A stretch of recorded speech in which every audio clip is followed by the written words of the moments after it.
بسم اللہ الرحمن الرحیم۔ حضرت انس بن مالک رضی اللہ تعالیٰ عنہ اس کے راوی ہیں، سنن ترمذی کی روایت ہے، گھر سے باہر نکلنے کی دعا۔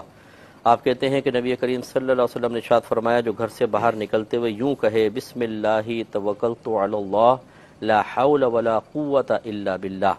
جس کا ترجمہ یہ ہے کہ اللہ کے نام کے ساتھ میں باہر نکلتا ہوں اور میں اسی پر بھروسہ کرتا ہوں، اور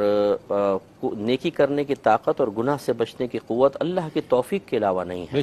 سرکار فرماتے ہیں جو ایسا کہہ کر نکلے گا تو اللہ تبارک و تعالیٰ جو شیطان اس کے ساتھ ہوتا ہے اس کو دور کر دیتا ہے، جدا کر دیتا ہے، تو اس کی بڑی برکت ہے۔ تو اس سے ہمیں اندازہ ہوتا ہے کہ جب ہم باہر نکلیں تب بھی اللہ پر بھروسہ، توکل اور ہر چیز کے سلسلے میں توفیق الہی کو ہم پیش نظر رکھیں، تاکہ کسی بھی چیز کا جو مطلب کمال ہمیں حاصل ہوتا ہے وہ اپنے ذاتی کمال نہ سمجھے بلکہ اللہ تعالیٰ کا کمال تصور کرنا چاہیے، تو انشاءاللہ برکت رہے گی۔ جب تک انسان واپس نہیں آئے گا اللہ کی رحمت کے سائے میں رہے گا۔